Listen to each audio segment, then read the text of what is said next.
welcome to Mouse Farm. In the harsh deserts of Namibia, a lone male baboon is not only an invasive species, but also a ticking time bomb. How do hunters deal with them?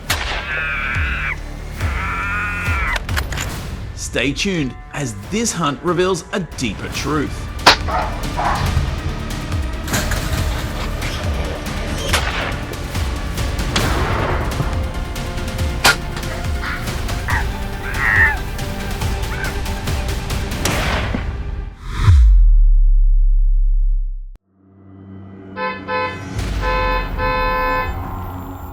In Windhoek, Namibia, residents of the Goringab settlement live in daily terror as they are confronted by troop after troop of up to 80 baboons.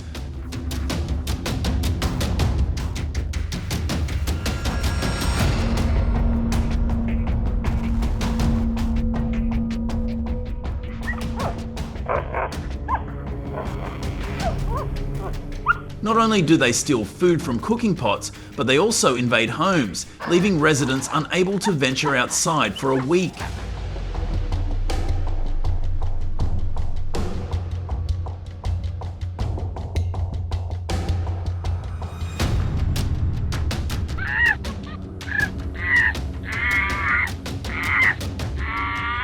The damage caused by this invasive species is estimated to be up to $300,000 a year in lost food, property damage, and remediation costs.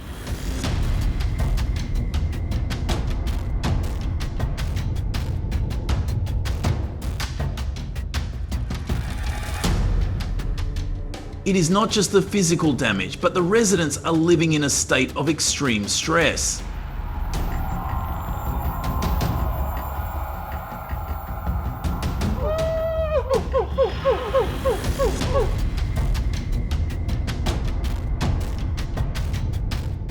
This is an urgent warning about the escalating human-wildlife conflict in urban Africa. If you were a resident here, how would you react? If you saw baboons standing right outside your door?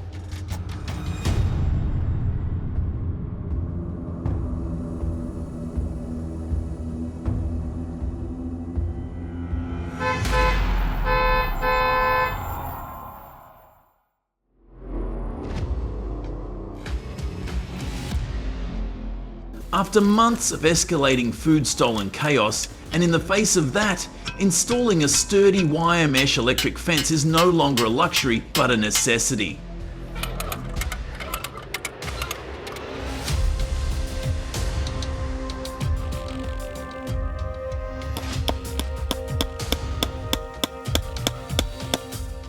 The hope is that sparks will drive away what fear cannot. But the truth is that a gentle jolt over time has learned to fool basic power lines.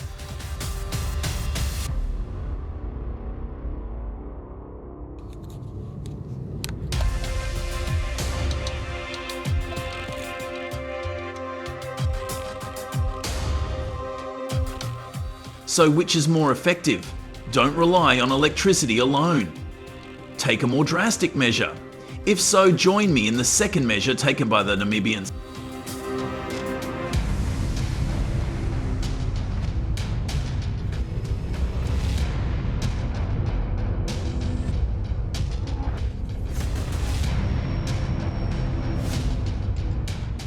What you need to know is that before the advent of rifles and permits, baboon hunting began under the leadership of the Sand People, Namibia's ancient hunter-gatherers.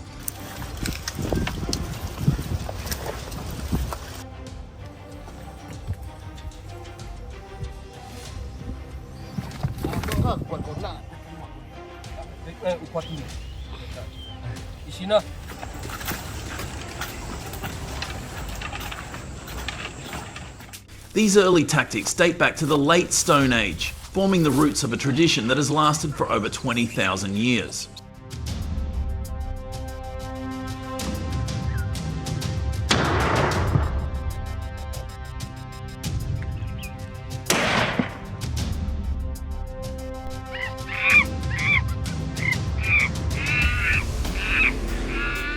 The first official regulations for baboon hunting in Namibia were introduced around 1935, marking the transition from an ancient instinct to a government-sanctioned practice.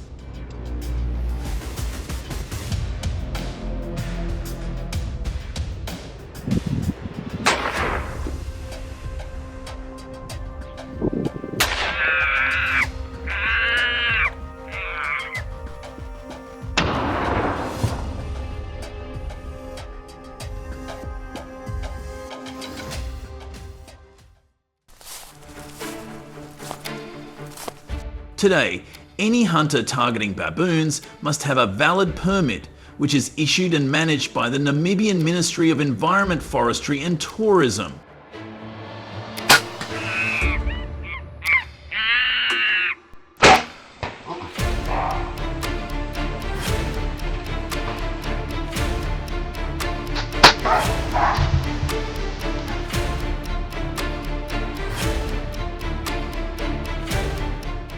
These permits are not given out lightly. They are part of a rigorous wildlife management program that monitors the number of baboons culled and ensures ethical and environmentally balanced methods.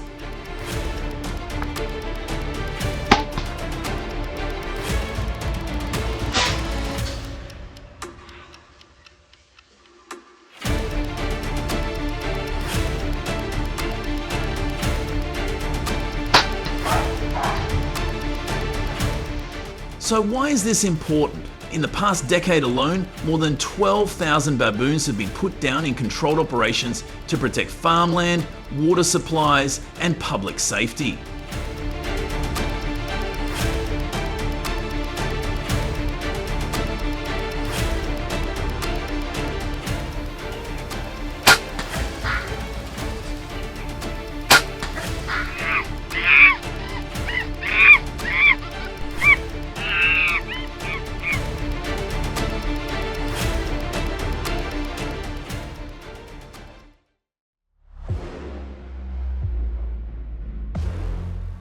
In populated areas, hunters quickly realised that extreme measures were not enough because baboons are so agile.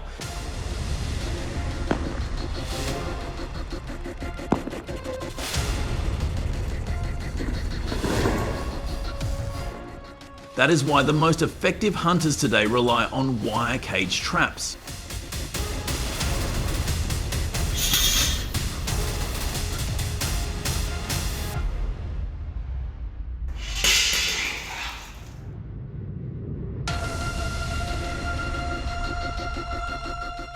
Reinforced wire cages baited with fermented fruit or corn have allowed teams of skilled hunters to capture up to 15 baboons in a single day.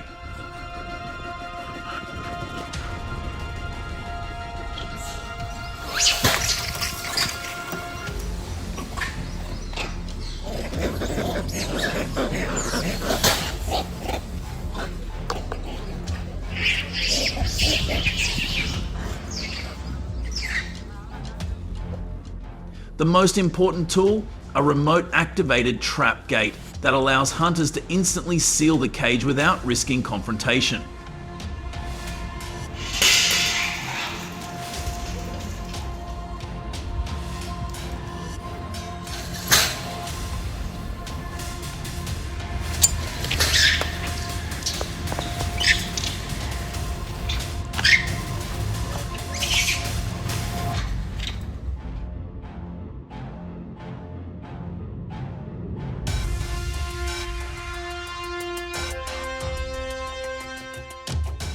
If one trap fails, the entire pack will become alert and cause more damage.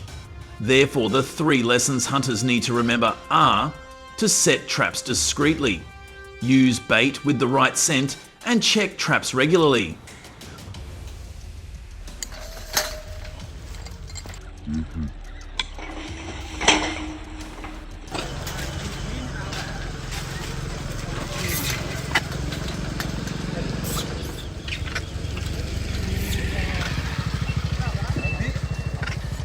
The preferred method is to use a wire cage with an automatic lock, while the urgent method is to coordinate continuous control.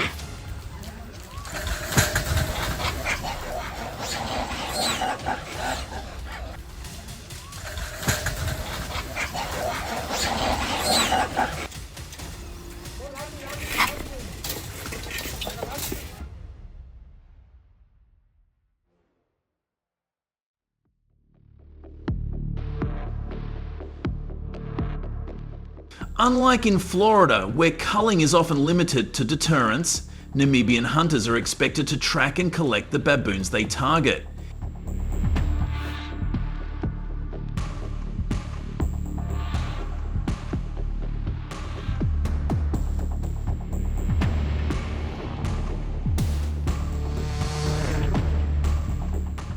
It is out of respect for the land. Hunters must report their numbers, dispose of carcasses safely, and avoid leaving tracks that might attract other invasive species.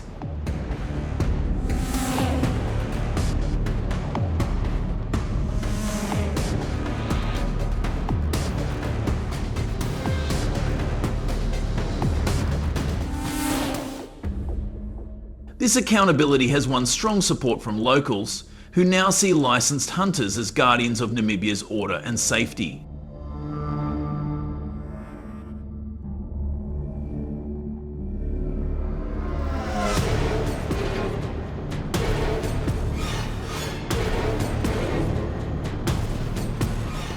Are we doing enough?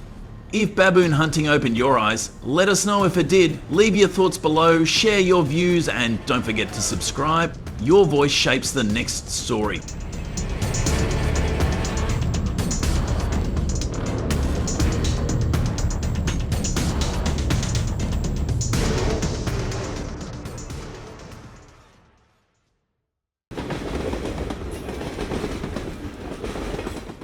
In another case, a bird flying low to the ground met a tragic fate when a train came hurtling toward it at high speed.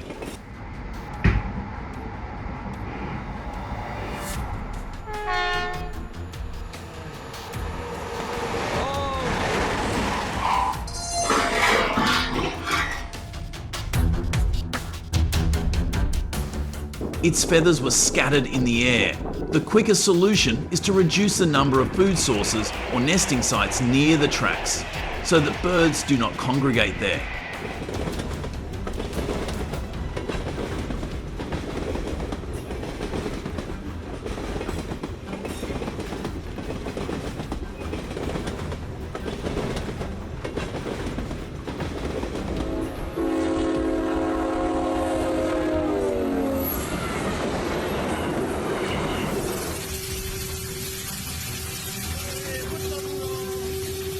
The roar of the train sends the sheep running in panic, but can they outrun a train that's hurtling toward them at 60 miles per hour?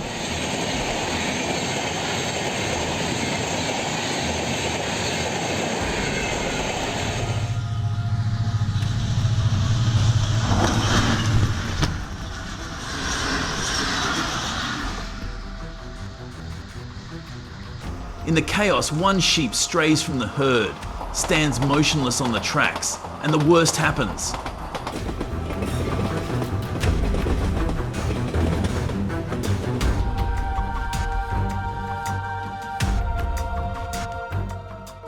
Building tunnels under the tracks in livestock areas gives the animals a safe escape route.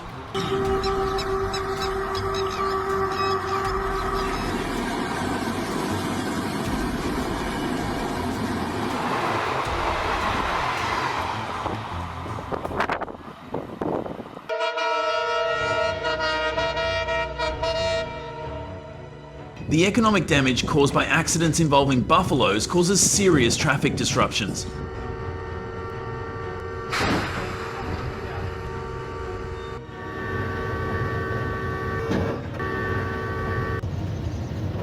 When trains stop due to accidents, it can take 2 to 3 hours to clear the tracks, causing delays for thousands of passengers.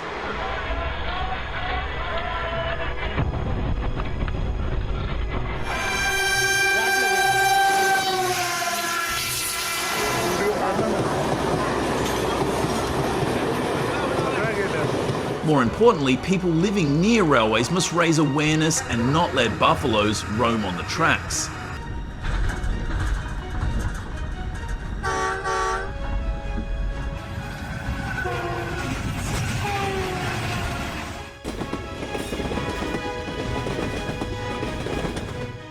Crossing the tracks when a train is coming is not only dangerous, never gamble with danger. Every year, hundreds of accidents with invasive species occur just because of a moment of carelessness.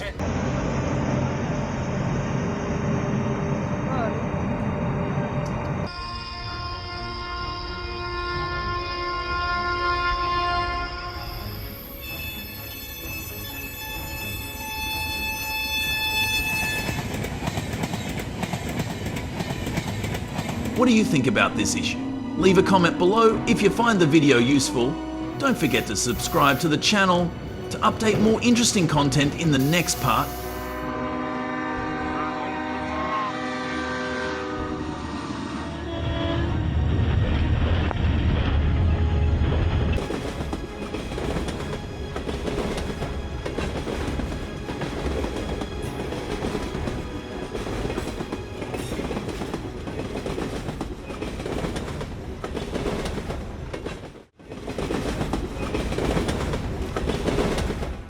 When seeing the train approaching, a mother bear hurriedly led her cubs across the tracks.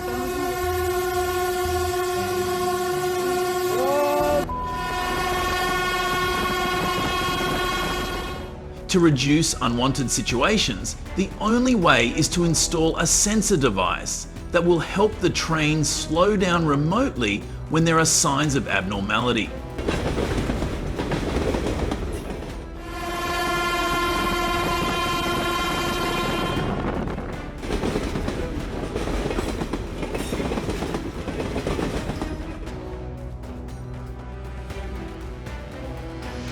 A snake slithers across the tracks, unaware that a train is approaching at high speed. Snakes cannot perceive the danger from the train.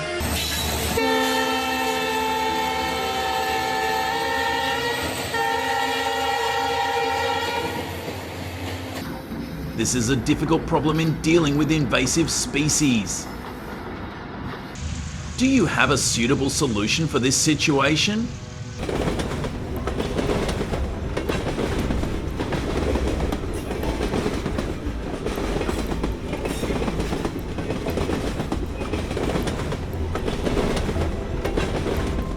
One morning in the mountains of Arizona, a goat herder led his herd across a trail that crossed the railroad tracks.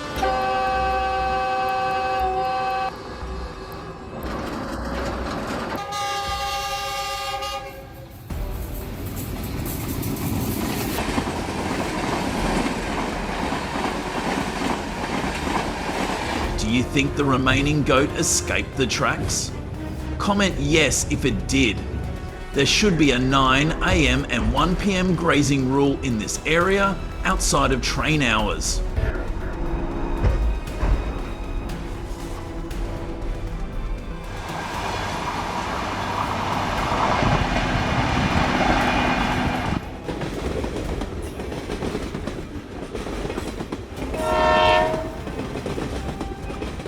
A giant iron machine rushed by. In the blink of an eye, the ducks in Louisiana, the most valuable assets of the people, were severely damaged.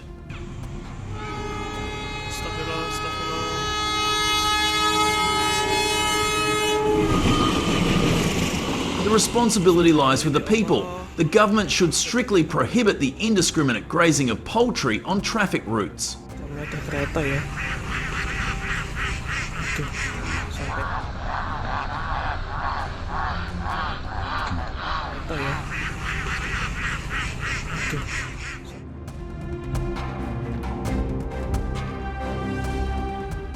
Even a fast-moving animal like a monkey would have a hard time avoiding a train coming at 55 mph.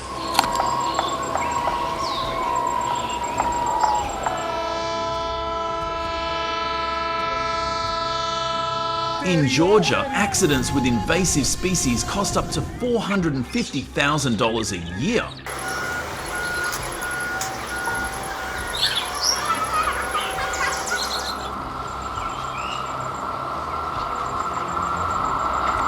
To reduce the risk, many countries have built specialised wildlife overpasses that keep them from crossing the tracks.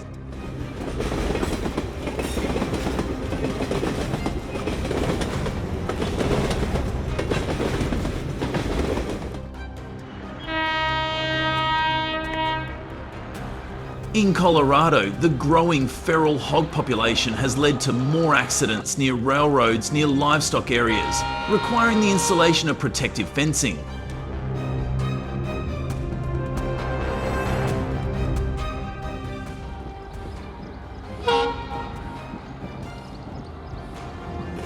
Or how about building lookouts near accident-prone areas?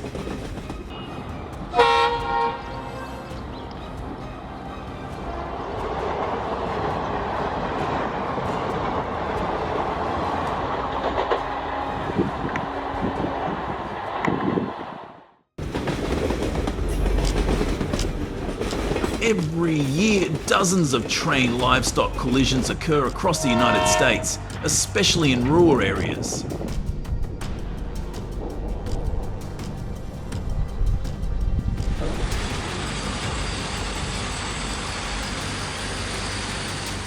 When a cow or goat unexpectedly appears on the tracks, the train has a hard time stopping in time.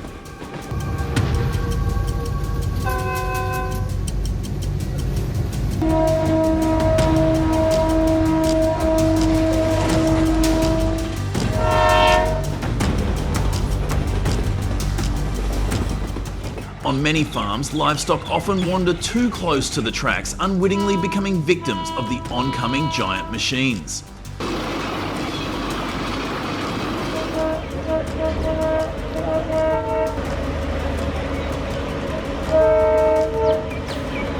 A fully grown cow weighing nearly 1,500 pounds can cause serious damage, derailing a train or severely damaging its engine.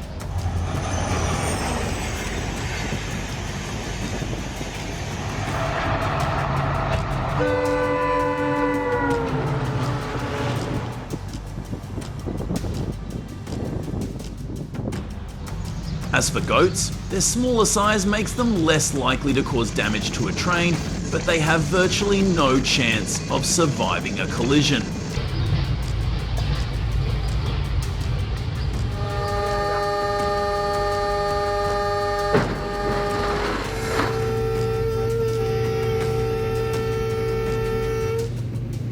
For this reason, a minimum fine of $5,000 is imposed if livestock is found on the tracks to protect passenger safety. But the question is, do these measures prevent these tragedies?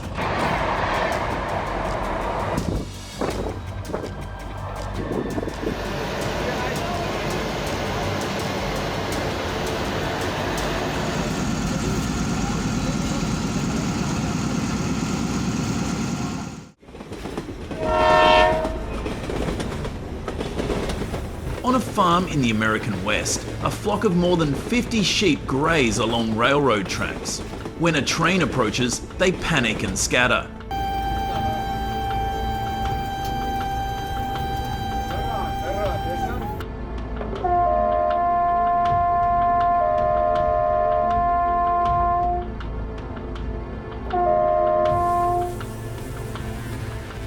Some escape, but others become trapped on the tracks. The design includes devices that push the invasive species aside rather than trap them under the train.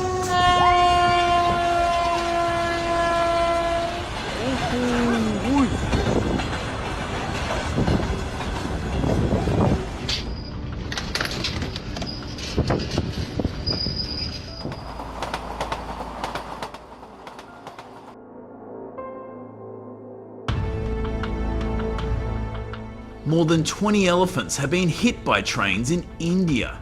While some fencing has been installed along the tracks, less than 30% of the danger zone is protected.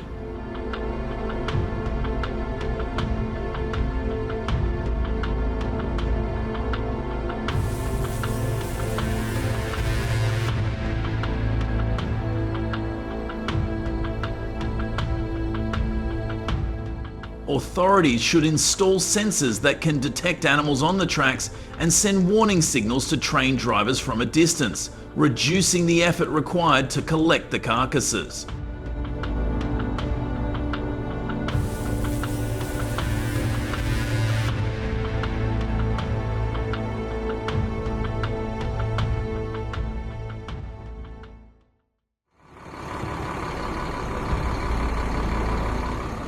2. In the remote northern Australian outback, feral cows, which can weigh up to 2,000 pounds, are a menace that leaves havoc in their wake.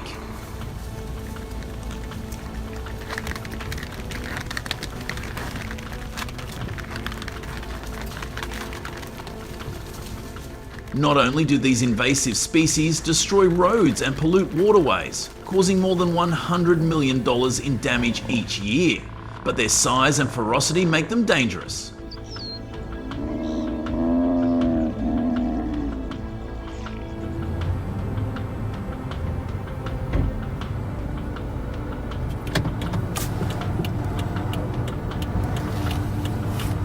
Vehicles that collide with these beasts on deserted highways often cause catastrophic damage, with repair costs running into the tens of thousands of dollars. Oh, that'd be brilliant, wouldn't it?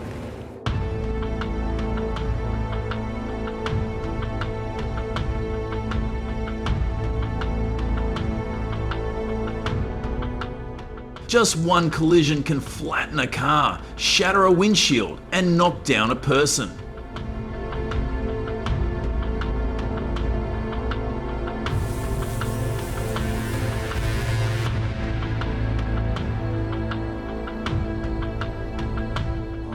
Fortunately, none of these have happened. In the meantime, drivers must remain vigilant and take safety precautions.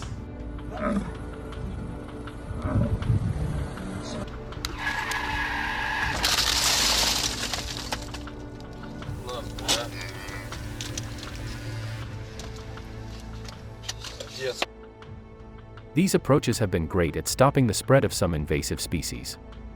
Got any ideas for even better solutions? Drop your thoughts in the comments so we can all dive into it together. Thanks for sticking around and watching the whole video. If you liked it, don't forget to like, share, and subscribe to the channel. And hey, be sure to tell your friends about us too so they can check it out. Bye and see you in the next video.